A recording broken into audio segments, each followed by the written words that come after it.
Pappy's Handkerchief, written by Devin Scillian, illustrated by Chris Ellison, and published by Sleeping Bear Press. March 25, 1889, Baltimore, Maryland. The icy air smelled like salt, and as the fishermen laid out the bounty of their nets, large snowflakes began to land on the dark green waves off the Baltimore pier. As I did every day, I ran from home at lunchtime to help my father in our fish stall. But with the weather getting worse and a meager day's catch from the fishermen, there were few takers for the goods on my father's table. Still, I cried out to the passers-by, as always. "Codfish, bluefish, fresh today. Clams and oysters, fresh from the bay." Mrs. Wayburn came by, of course, for the clams to put in the soup she served in her tavern, and Mr. Sanders purchased some salt cod that my father pulled from the old oak barrel. But as the sky over the harbor darkened, my father counted the few coins in his change purse. He always hoped for enough to buy some beef, or maybe even a chicken, but dinner tonight would again be the fish that we didn't sell. And I had never seen my father more sad as he closed down the fish stall for the evening. We walked past the other stalls run by Negro families like ours, and then moved into the wharf where the white fishmongers had their stalls. They were a little busier, but not much. We trudged the 12 blocks to our tattered row house on Woolfolk Street, the cobblestones quickly disappearing beneath the snow. Usually we talked of the stall or of the neighbors, but this night my father spoke not a word until we stood outside the entrance to Cook's General Store. As usual, there was a group of men from our neighborhood standing beneath the awning, arguing and talking about this and that. My father said nothing, but he listened. "Oklahoma? That's Indian territory. You go out there, you're going to get killed. And even if you don't, ain't nobody going to give you no farm. That's crazy." It was Rupert Johnson talking in his deep, gravelly voice. He was pointing in the face of Liberty Grosjean. Liberty could read, and he often brought a newspaper to Cook's to tell what was happening in the world beyond our Baltimore row houses. Oliver Burnett joined in. "You know that, right, Liberty? Ain't nobody going to give a farm away to a Negro, simple as that." The other men clicked their tongues and nodded their heads in agreement. "It says right here, any American can stake a claim. You wait at the territory line, they'll fire a cannon, and it's first come, first served.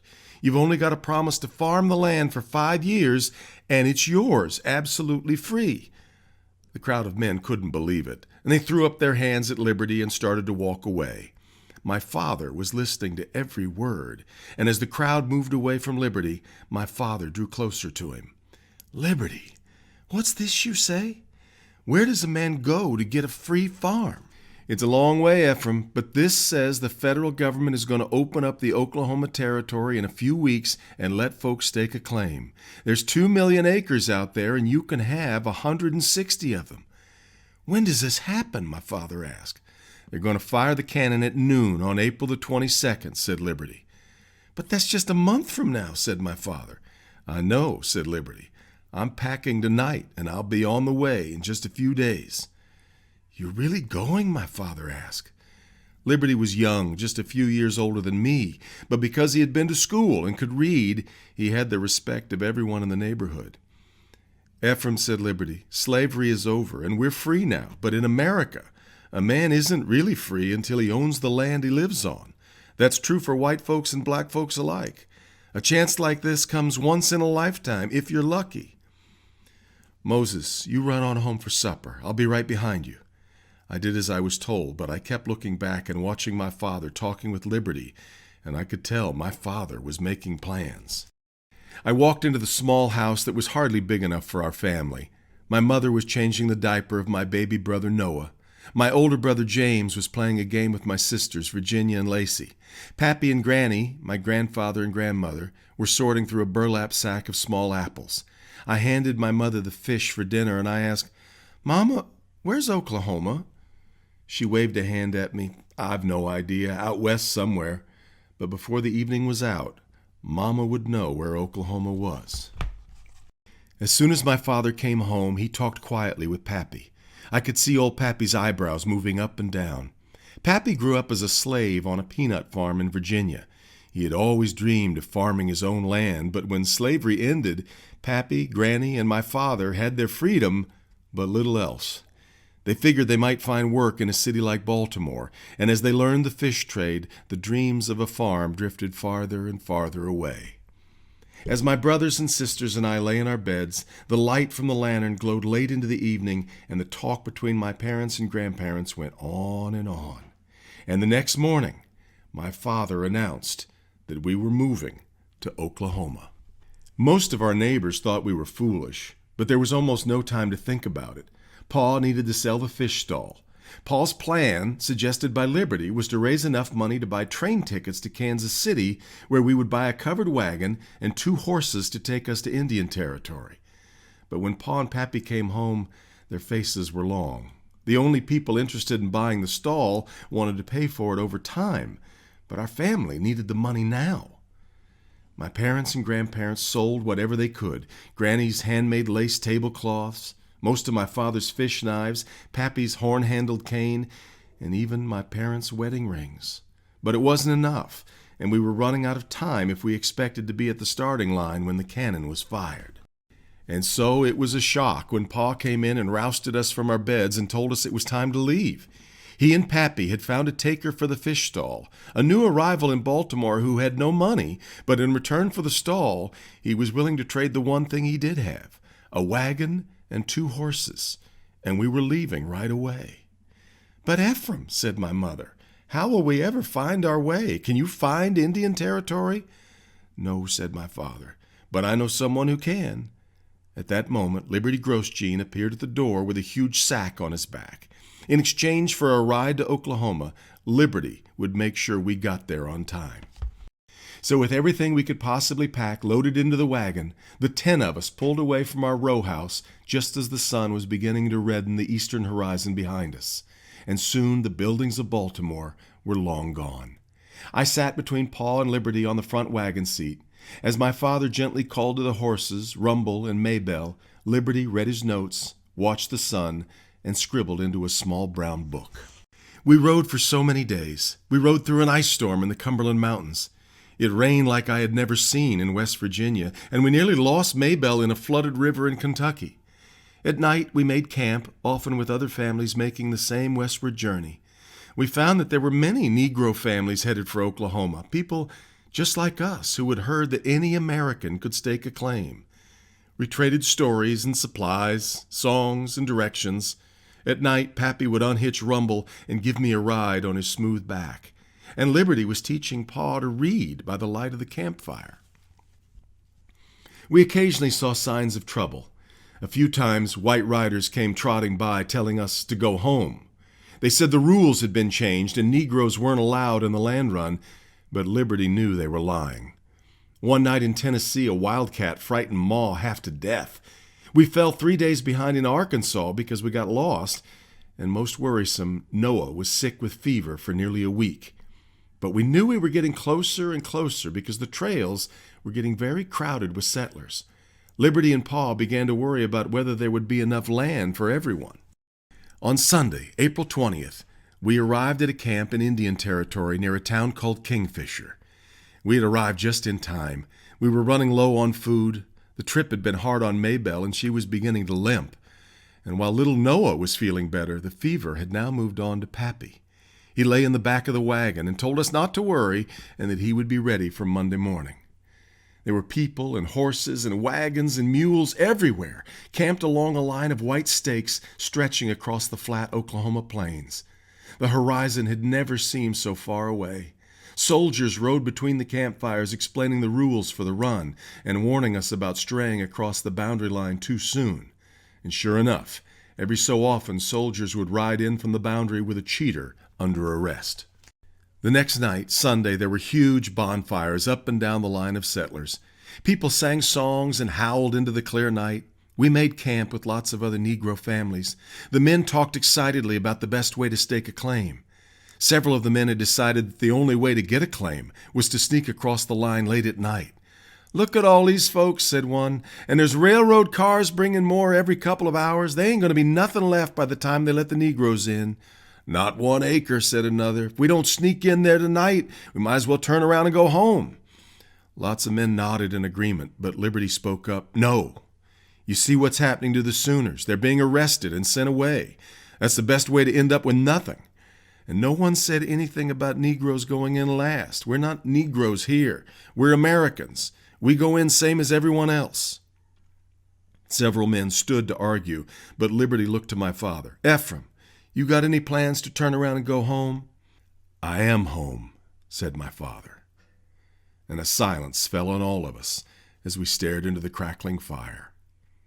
I looked up and I realized I had never seen a sky so full of stars, and I loved the feeling that this was our home forever. Monday, April 22nd, 1889, dawned with a blazing sunshine, as beautiful a spring day as there ever was. Even more settlers had arrived overnight, and the crowd of homesteaders now stretched as far as I could see. No one had slept much, and now there was so much excitement in the air I could barely breathe. But Ma was hollering for my pa to come to the back of the wagon. I followed Pa, and we arrived to find my mother with her head in her hands. Pappy was not doing well. That was bad enough. But now, Liberty, too, was covered in shiny sweat and shaking with fever. My mother looked at my father. Well, said Pa, if we can just get to our claim. Then what? Asked my mother. Then what? We have nothing, Ephraim. There'll be no house. There'll be no well, no barn, no stove, no bed waiting for us. There's no doctor to call. We'll have nothing but a piece of dirt. Granny was quietly crying, caressing Pappy's tired, weathered face. All around us, wagons and horses were moving closer to the line. I saw so many different kinds of people. They were white and black, wealthy and poor, young and old. Pa knew that Ma was right, but he did the only thing he could do. He told us all to hang on, because the ride was going to be fast and bumpy. For the next few hours, every settler had an eye on the sky. As the sun climbed high toward noon, Paul guided our wagon toward the line. He reached under the buckboard and handed Liberty's long rifle to me. It ain't loaded, he said, but no one else has to know that. Granny made sure Pappy and Liberty were low in the wagon and pulled James, Virginia, and Lacey close to her. Ma held Noah tightly in her arms, and we waited. Suddenly, a cannon fired from the east, a thunderous boom that sent half the horses rearing back on their hind legs. But in a huge cloud of dust, the swarm of settlers dashed into the land that looked so golden and so precious from our camps. Those on single horses raced way out in front and quickly disappeared on the far horizon. The very first wagons across the line only had to travel a few hundred yards to stake claims on the first acres up for grabs. But they were nearly run over as they tried to stop on their new homestead, with so many others having to charge through to stake the next claim. We had to wait a few minutes for the wagons in front of us to get on their way, but finally Rumble and Maybelle surged across the line amid the whoops and hollers of the thousands of settlers around us. The land before us finally opened up, and we were dashing along with a stiff Oklahoma wind in our faces. But long gone were the smooth trails of well-traveled country. Indian territory was covered in deep ruts and culverts, and our wagon began to bounce furiously across the ditches. Liberty's head hit hard on the floor of the wagon, and James and Lacey were crying because they were so afraid. The deep grass hid the dry creek bed ahead of us. We never saw it, and neither did Maybelle as she stumbled forward on her bad leg and lost her footing. She tumbled down, and the wagon jerked violently to her side. Pa tried to pull back on Rumble's rein, but suddenly the front wheel bounced down into the culvert, and as Maybelle fell, the wagon bounced hard into the air and smashed back to the ground. Pa and I flew off the buckboard and into the grass. Rumble was down too, and both horses whinnied in pain. While Pa made sure everyone was okay, I stared at our disaster. Our front wagon wheel was solidly lodged in the culvert, and Maybelle's reins were trapped beneath it, leaving her hopelessly jerking her head against the weight of the wagon. Pa jumped into the culvert and grabbed the forward corner of the wagon. He let out a groan, and suddenly the wagon lifted just enough for Maybelle to free her rein. But Pa slipped as the weight of the wagon came crashing back down into the creek bed and right onto his left leg. The snap of my father's leg breaking filled the air just ahead of his painful scream. Ma had to empty everyone from the wagon, and it still took her, Granny, and me to pull the wagon off my father. And with wagons, riders, and even runners racing by, our very dreams lay broken and beaten in a dry Oklahoma creek bed. It was chaos. My brother and sisters were crying, my mother was dazed, Granny was trying to catch her breath, and I honestly wasn't sure Liberty was alive. But Pappy, looking weak and haggard, let out a loud groan. He raised himself from the grass and looked out across the Oklahoma plain and turned to me. "Moses," he said, "it's up to you." I had no idea what he meant, but he reached into his pocket and drew out a white handkerchief. "You take Rumble," he said. "You ride like the wind, as far and as fast as you can, and when you find our farm, you bury this handkerchief in the ground and you claim it as ours." I expected someone to protest, but as I looked to my father, I could see that he was already trying to reach over to unharness Rumble.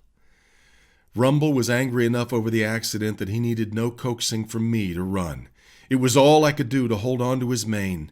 He flew like a blur across the countryside, passing wagon and rider alike. I have no idea how long he ran or how many miles we galloped. We rode past so many stakes in the ground, so many claims that were taken, some obviously taken days ago by Sooners. But with sweat streaming off his neck and a lather foaming at his mouth, Rumble raced toward two other riders along a flowing creek. I knew water could mean everything for a farm, so I followed every turn and bend in the water, and at last I could see no stakes in the ground. I pulled Rumble to a stop and pulled from my back pocket the only possession I had. I plunged Pappy's handkerchief in the ground just as the sun was beginning to set in the western sky. Was it mine? Was this our farm?